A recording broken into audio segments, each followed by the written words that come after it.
Hello and welcome to this month's Book of the Month interview with Mary Alice Monroe. We are so excited to have her back in the Lowcountry Book Club to discuss Sweetgrass, her book from 2006, I believe it was.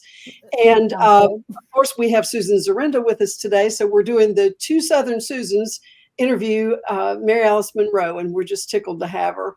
Thank you.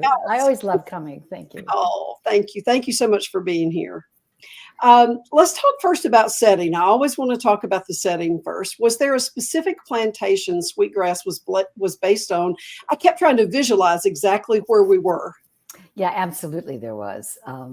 If you go down 17 from Mount Pleasant towards Myrtle Beach, there's Hamlin Plantation, and the Portia Gregory families owned all that. That was two great old families in Charleston, plantation families.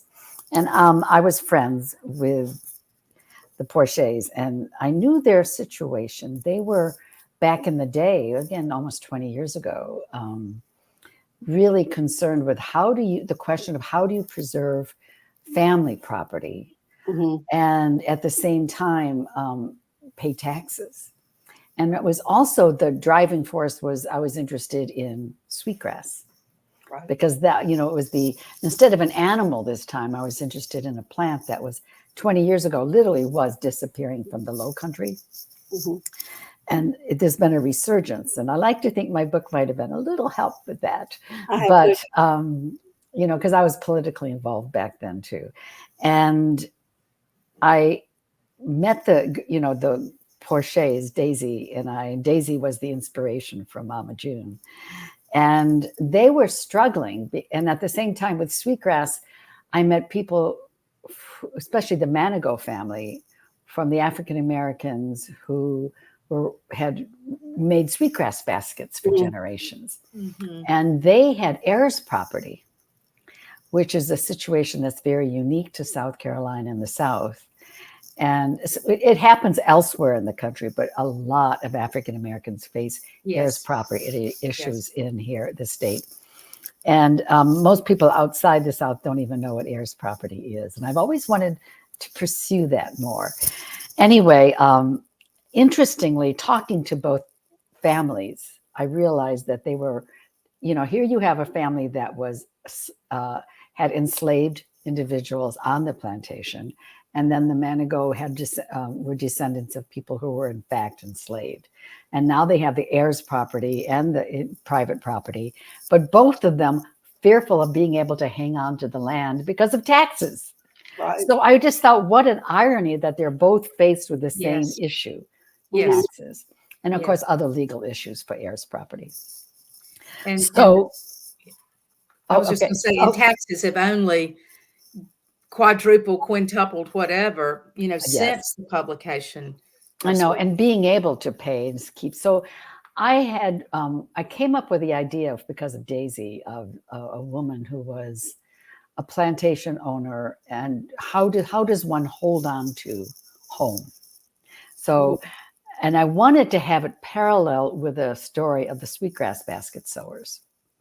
But even back in the year 2006 or 2004 or 5, when I was writing this, I was very aware that this was a story that should be written by an African-American woman of the Sweetgrass baskets. I know people who've tried and they've done a fairly good job, but I just felt that this was a story that I did not have the right voice for. And being sensitive to it, I told it through Mama June's side alone. Right. Yeah. And it works well. I mean, Nona, her voice I is love there. Nona. Yeah, I do too. I do too. And I tried to represent her, but it was a much more of a I focused on the Preston and Mama June family rather than hers because of that issue. Sure. Right. But so instead, I just wanted to focus on the beauty of the craft of Sweetgrass. Yeah. And so the setting was really important. It's an actual plantation.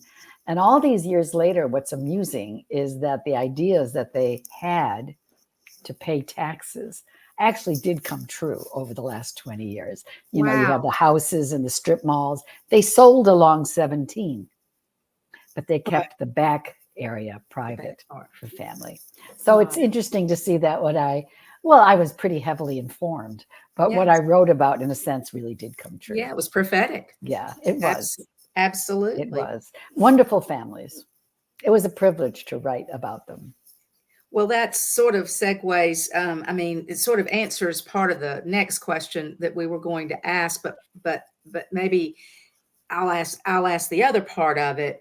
You know, the novel is about 20 years old, but the circumstances of land, and it was just said it's prophetic, of land development are more applicable than you might have even imagined. And they've worsened. And whenever I drive to Charleston, I'm just amazed at how there's not even a square foot of land for me to look at. No, you know, anymore. And it's just, yeah. And I think the book that I'm writing now, which I'll talk about at the end, is about land conservation. That's the primary drive of the next book. That's and wonderful. It's sort of like my life's work, because over 20 years I've written about specific species, or like even plants, sweetgrass. Right. But this is the big question of land conservation and habitat protection, and why it's important to put into conservation and to preserve for the future. So again, in all the books, I always have to figure out, I wanted to write about sweetgrass, and I don't have the heritage of sweetgrass basket making in my family, but I wanted to show at least that the land that the sweetgrass grew on was so unique and so special. And it was mostly property. This is what I loved about setting in this book and about what has changed. The African Americans were given that property along the coast because it was the least valuable. Exactly. Amazing. And lo and behold, it's the most desired property. Right. So that's why there's been struggles to take over heirs. Oh, property. Yeah. Corporations trying to take over heir property is they don't have any protection because it's not, they don't have no deeds. Legal rights, and they don't have deeds. So, but I did want to show, and I love the line, and this goes to show that a good writer is a better listener. I really believe that. I was talking to one of the sowers, and we're talking about a bunch of grass that was being grown for sowers up in McLeod Plantation up north in South Carolina. And I heard from the people who planted that grass, oh, they're not picking it. They're not taking care of the property. It's like a waste. And then you think, oh, what's going on? Then you hear from the sowers. And they said, that grass isn't good for making baskets. It's too flat, like a natural grass would grow. The grass that grows along the coastline is rounded. And this is the quote, and I put it in the book. The grass has to live a hard life to be right for the baskets.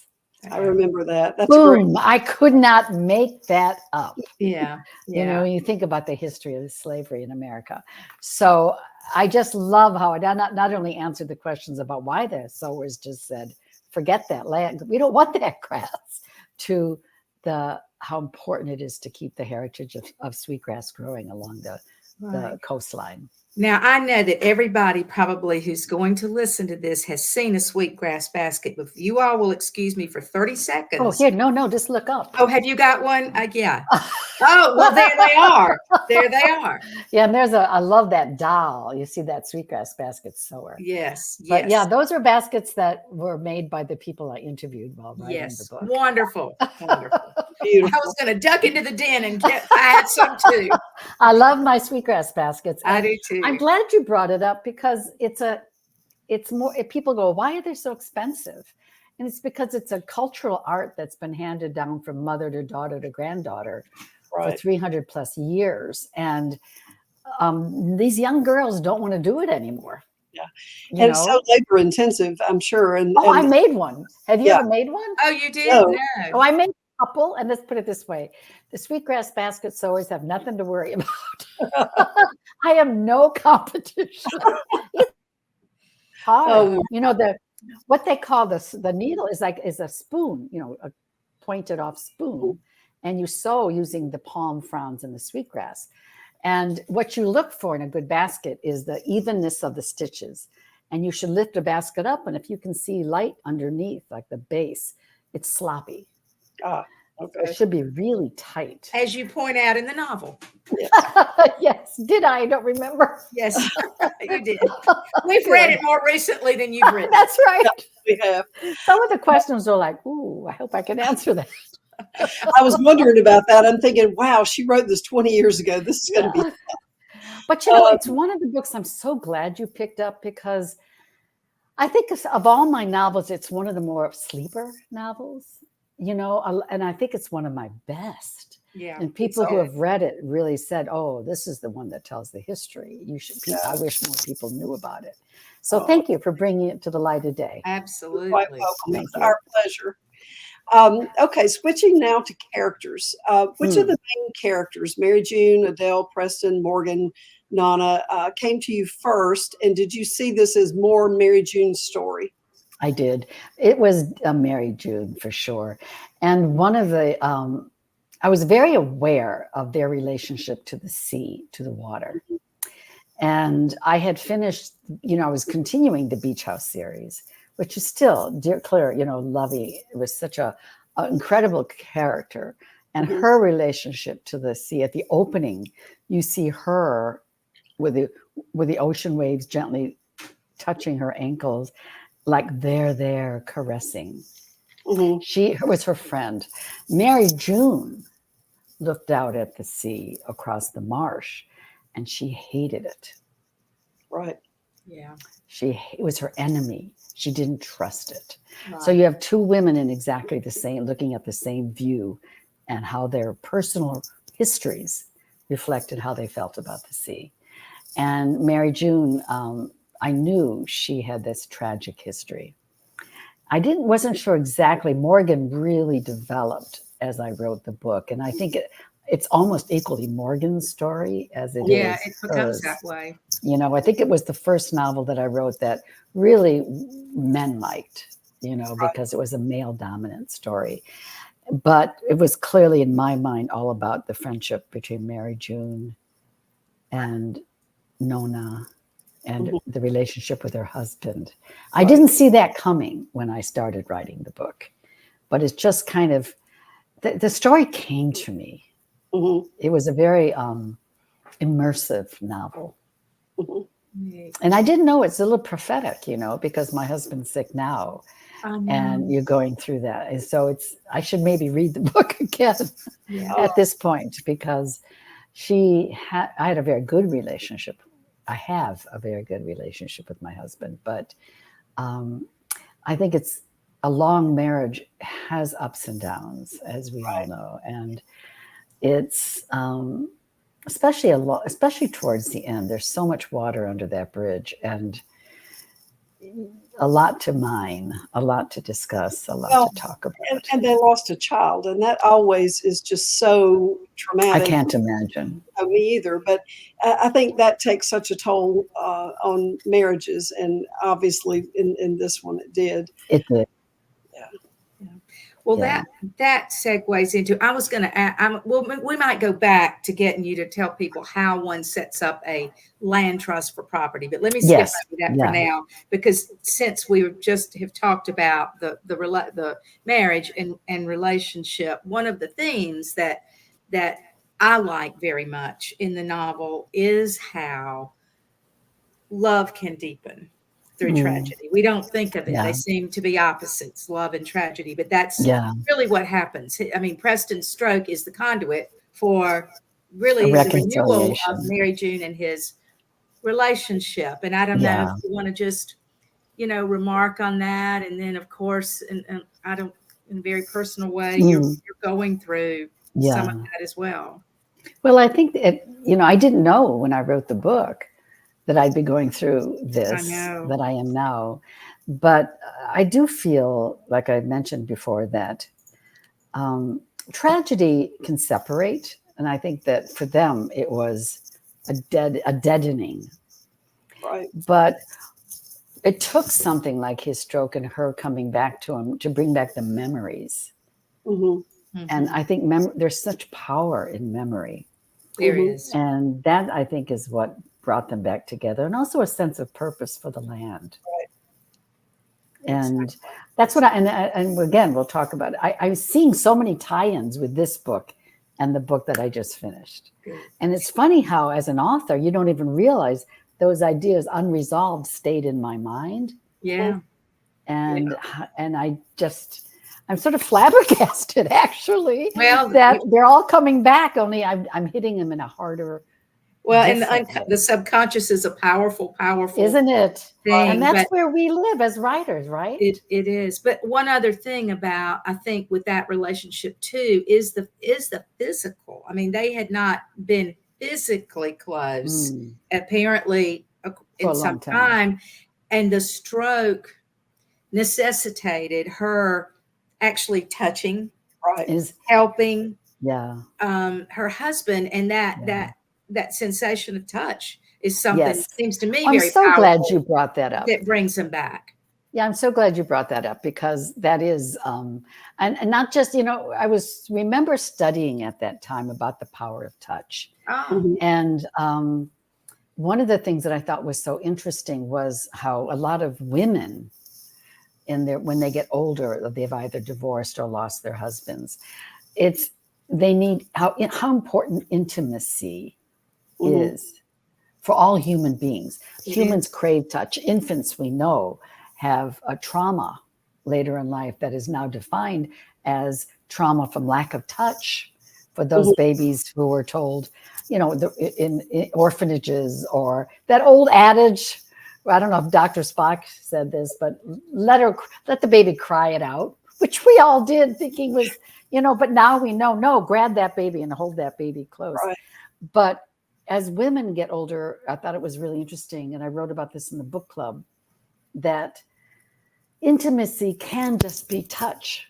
That's right. Hugging, wanting to hug somebody. It's not Right. sexual as much as it's intimacy, which is different.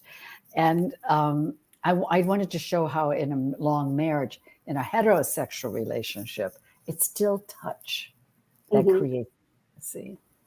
Right. Absolutely. Have you, several of the members in the group mentioned, and I certainly agree, that you did just a wonderful job with dealing with the whole stroke recovery angle and all that. And I know you're dealing with your own challenges now that are different from that, but I'm sure there's some overlap. But the question came up in the group, had you had personal experience with a family member who had suffered a stroke specifically? No, I haven't. I have, I cared for my mother when I've cared for dying people, my parents, but a stroke, it was more just studying the medical, but I was more the sense of the whole process of being a caretaker, is what I was really after. And the stroke, I didn't know anybody, but academically it was easy. My husband's a physician. Right. So any medical questions I had, I asked him. Yes. But no, the answer is no. It's just that as a job as a writer to get it right. Of course. And you do. Yeah, you did an excellent job. Thank you. And I have had family members who have had strokes, and it really, I thought you covered that very well. I mean, it was. Thank you. Thank you very much. Okay, so we had a lot of questions about Adele. There was a lot of conversation. She was a cool character. I mean, I love to hate Adele. Yeah. She's a great foil to Mary June. She was. She's actually inspired by a real person. I don't mind. I loved it when you said that Mary June thought of her as a Katharine Hepburn type when they were younger. When they were and young. I started kind of seeing her that way. And so it was hard for me to hate her because I saw her as Katharine Hepburn, and I love Katharine Hepburn. I know, me too. Who was a tough character, by the way. Yeah. Personally, she could be tough. About your inspiration for Adele and what you were, just talk to us a little bit about Adele. She was, like I said, I love to hate her. She was inspired by a real person. Yeah. And but I took a lot of liberties. You have to when you create characters. But she was. I like to think, especially with family members, it's so easy to have a conflict, especially sisters-in-law. It's so easy, and there's jealousies involved, and judgments. And I just felt that there's always two sides Right. to every story. Mhm. And I began to realize that she was becoming, to my mind, more stereotypic. And I didn't want that to happen. And I wanted to know what was her story, So I explored possibilities and I realized how lonely and that whole, when you love property, and if you're a family that's fortunate enough to have had property that's been in the family for a long time, it's part of you. It's yours, male or female. But with primogeniture, the girls are just kicked out. It was not even an option. Yes. Right. And you feel so devalued, like a parcel of property yourself. And I think she felt that way. And it made her jealous of Mama June because you just got it all, Right. And I think eventually they worked it out, especially with Nan, the daughter who comes through. Right. Who I really liked Nan. Right. But she had to grow up too. The whole family had to work on relationships. I think with the death of the brother, the whole family just fell apart. Right. And that's not unusual in some families. A death can utterly destroy a family. So But I wanted her to be an instigator. I like the fact, though, that we do love to hate Adele, but certainly, at least for me, in the end, she does become somewhat of a sympathetic character. And more real. Yeah. And more real. I think because she's deprived of her inheritance, and that was very real in the South. And I don't think you have to like her. I didn't intend for everyone to say, "Oh, I like her now." No, but you understand. You understood her. You feel what she feels. And so that's what makes a good villain is that you see there's a reason behind the behavior. Right. Some people are just psychopathic, and you write them as a psychopath, no forgiveness. But some people just are just living under a dark cloud that makes every decision they make negative. And what is the reason for that? You have to question. And if you can understand the reason, then that person is someone you can, that's right, like you said, understand and be sympathetic to. Because even if you won't invite them for coffee. unless you have a character who's psychopathic, then if you only have a villain, you just have a flat 100%. And there's every, like you said, there's humanity in every human being. Some of us may be more flawed than others, but there is humanity there. Otherwise, you've got a psychopath or a flat character. That's right. And I think too, whenever I write a novel, I always want people to feel like, oh yeah, I know that person. Oh yeah, I feel that. I get it. And so I always look for ways to make people more common than uncommon. Like you know what I mean? Like there's a universal truth in every character. So that we all know an Adele. Right. And so she's there now. We tolerate them or we don't want to be friends with them anymore, but we know who Adele is. Mm-hmm. Right. So one of the members of the group asked, she said that, she was wondering why Mary Alice didn't write that part where Adele apologized for all the hurt she gave her family and they forgave her. They wanted a happy ending, I guess. I don't think, would that person ever really apologize? I'm not sure. I don't think so. I think she did her best to make amends. Right. But in her mind, she might have thought she did nothing wrong. It's called being true to life. Right. That person never apologized to me. It's called being true to life, Mary Alice. Okay. Some people are just you're never going to get that from some people, I'm sure. No, and you kind of have to let it go. And I think this is the thing that's nice about getting older is that you realize it's all water under the bridge in the long run. You realize that's called wisdom. And isn't it? That's the only nice thing about getting older is that you see the big picture. Indeed. There are all sorts of interesting parts of it, aren't there? Okay, well, now this is a question from someone in the group. Laura asked, did Mama June ever confess her whole backstory to Nan?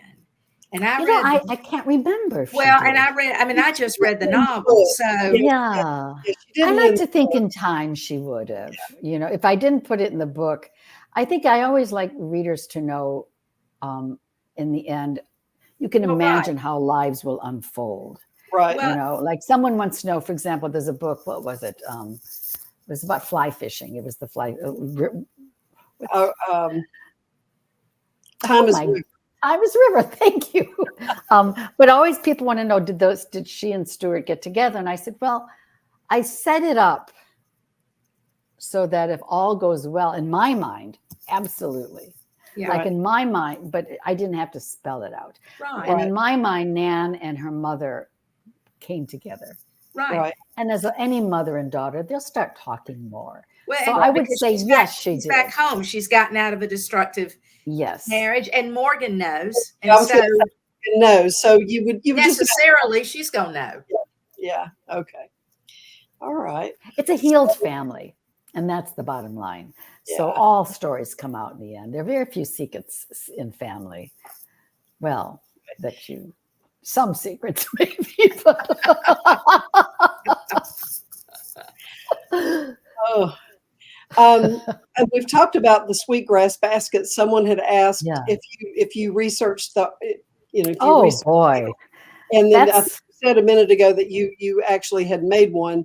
yeah. But the question was, did you research and talk to the folks who made them? You've touched on that, but if you want to talk about that. Oh, that's always for me the best part about writing a novel is the research. And I just I dove into it big time, and I met so many sewers, and one woman became a very dear friend until she passed. But I know her whole family, and she's the one who taught me how to sew. And you know, you get involved in the world, and I did academic research on just the history of sweetgrass baskets, and then that leads you to heirs property and to a whole understanding of the situation when you wrote that. You know who those people were when that book was written, and but I think the more you study anything, the more you appreciate it.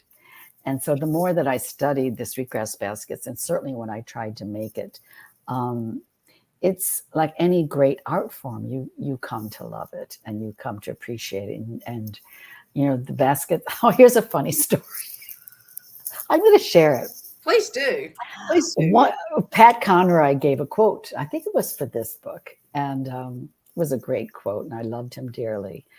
And he came over, and it was Cassandra was having a book out, and I had a big party, and he came, and I was chasing everybody out of the house, like everyone go, because Cassandra's book signing's going on, and we all have to show up at the bookstore.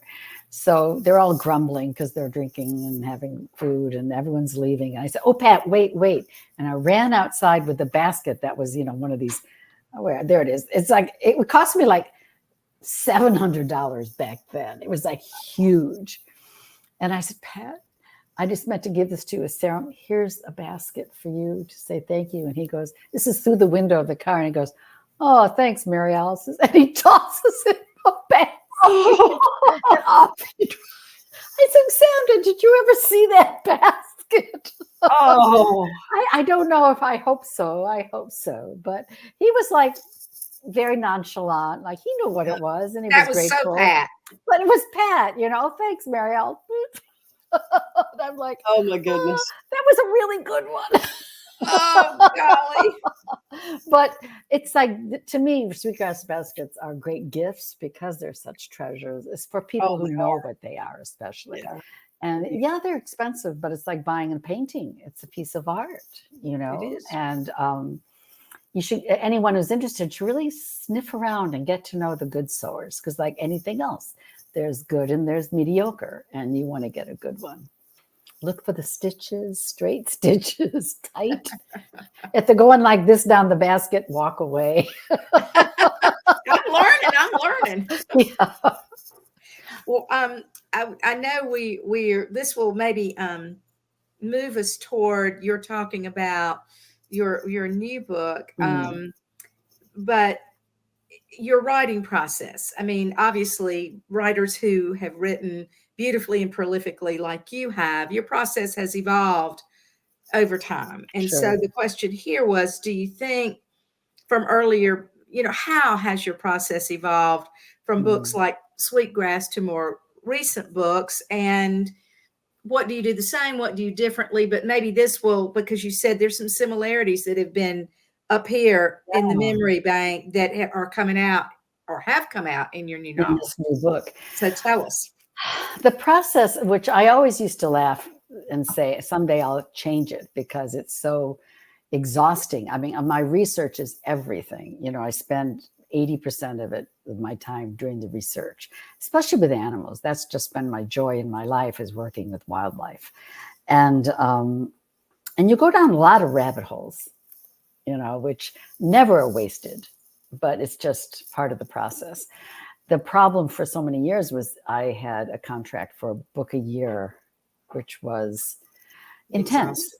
And thankfully I am what you call a fast writer, but that's because by the time I actually finish the research and the notes, and I dream stories. I mean, dialogue is formed in my dreams. Wow. So I'm very fortunate with that, and I realize that. But it's almost like you take dictation and you're pouring it out by the morning. It's just so immersive that, and then I do lots of quick drafts. I'm more of an instinctive writer than a slow writer. And keeping it up, though, is my life. And my kids will complain about it a lot.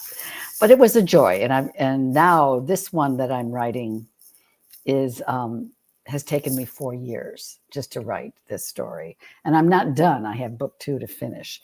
But it's been more, it's still a Mary Alice Monroe novel. People who read it will know my language, my voice. Your style. But my style. And the research has been ongoing. It's it's a woman's life that spans 88 years. Wow. So it's a huge chunk of history for South Carolina from 1900 to 1988, wherein a lot of the issues of land conservation just started to emerge. A woman's life about primogeniture, which is like Adele, the lack of being able to inherit. Women had no power and haven't had for centuries prior to that. The blue stockings of England never had power, but they were smart and could, it was a dream to even make a living, to be able to earn enough money to support yourself as a woman. So I wanted to write about that aspect, but also about how precious that sense of land is. Mama June, and mostly Preston, that family, Adele, loved the land. And the Ace Basin is land that has been rice plantations for generations. And these are families that if they either inherited it or they bought into it in the 1930s and 40s, and they fell in love with the land and still continued caring for it. It's so unusual that in 1988, landowners came together to say, we love this land enough to put in land conservation, put it into conservation at a time when conservation was not well understood. Children complained, you're giving away our property, we can't sell it. Misunderstandings about putting land in conservation. But what it does, it protects huge swaths of property enough that the wildlife that lives there can continue. You can't have little pockets. It has to be an ecosystem. And so the Ace Basin started out with 100-some thousand acres, and it's now 360,000 plus acres. And it's one of the largest estuarine pieces of land, because it's called the Ace Basin for the Ashepoo, the Combahee, and the Edisto rivers. And it's not a confluence, but they come together all into this rich territory, which made it so great for rice farming back in the day. And then after years of going fallow, because rice production ceased here in South Carolina for a lot of reasons, it became a hunting paradise. And that brought in another kind of buyer. So I wanted to show the value of putting land in conservation and what a great gift it is for generations to come. for everybody, but also to show why. I mean, I didn't want to write a nonfiction about the success of the Ace Basin. You know, everyone knows what conservation is, but I don't think people understand what makes someone love land so much. They go out in the kayak at the Wimby Landing at the Ace Basin, and they see a baby dolphin come up beside them. And then, you know, I mean, it's almost like a drug high for me to get out on that water. And I think if you're a landowner. Not that I know what a drug high is. Disclaimer. Let's clarify that right a now. high. Let me just say a high. But it is. But I think that euphoria is felt even just driving. I know if you're going down south and you're taking, what is it, 17, and you enter the Ace Basin and you see that open, and you're just, it's like a deep breath. It is. And we all benefit from it. But We also, do. more importantly, it's not just about humans. And this is what's so important. It's about the wildlife that we share this planet. It's a difference in attitude. And I think with climate change, especially, I think the reason I wanted to write it right now is that it's so important that we realize our place on the planet. Yes. And it's not just about owning land, my property, territorialism. Right. It's bigger. And so I thought the only way to show that is to show one woman's feelings. So it's, and then there's the other half. Everything I wanted to say as an old woman myself, who has there's a lot of things I want to say to young women and men. I've a lot of things. So it's a dual timeline. So it's both what I want to say about landscape and what I want to say about relationships, which I think are the two cornerstones of my novels. And it might be my last Lowcountry novel. Well, and so there is that. But what a parallel to Sweetgrass that is also about land and relationships. That's it, exactly. And that's why with the questions I'm going, oh my goodness, primogeniture, illness, death. Gosh, it's all going to be in the next book because it's a long life for an 88-year-old woman looking back. Oh, I can't wait. I'm looking to it too. Now, I love this book. I have to say, I really love this book, and I hope everyone does too. I'm certain we will. I'm looking forward to it already. So I think you told us the title earlier, but I'm not sure you said it once we started recording. Could you tell? Okay. Yes, it's called Where the Rivers Merge. Okay. And it's because it's double entendre. I love the lyricism of it. I always called it Mayfield Hall because that's the name of the plantation. And I based it on Bonnie Hall, which I loved and I wanted to buy when it came on the market. I'm too old to have a big old plantation. That's so much work. But I loved it and I stayed there and it's just gorgeous. But I think it's not a title that gave enough story sense that the publisher said, no, we need something bigger. So we came up with Where the Rivers Merge because it is because of the river's name of the family, and then where the rivers actually do merge. Where the Combee and the Edisto and the Ashupu merge. Yes. And then the second book, it's all one story, but and this is interesting, we struggled with, do we want it to be one big book? Like if this was the year that Sweetgrass came out, I would have written one mega book. It would have been huge and people would have bought it. Mm-hmm. But 2025, no, people are intimidated by books that are 500, 700 pages, unless it's a fantasy or a sci-fi. So we decided that we definitely write two books that divide the lifespan of this woman and Bonnie Hall. So the first is Where the Rivers Merge, and the second will come out a year later, and it's called The River's End. And it's all one story.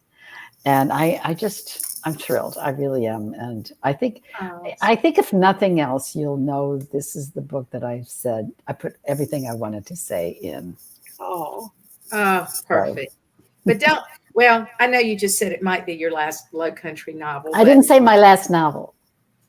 Bingo. Bingo. I'm going rogue. Good. Tell us about all bets are off. I'm going to write some books that have been in the back of my mind for a long time.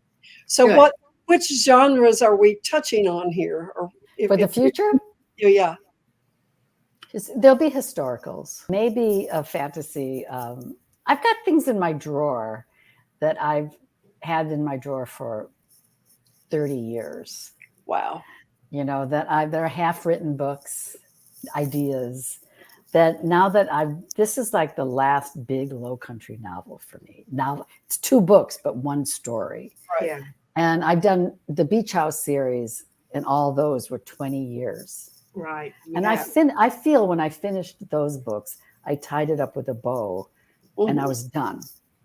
Right. Although I promised everyone 1 more Beach House. I will write 1 more Beach House book. Okay. Because I do want to finish that series, and it's all I in my mind. clarified that because there would have been questions. Yeah, I'll do 1 more Beach House book for sure. Okay.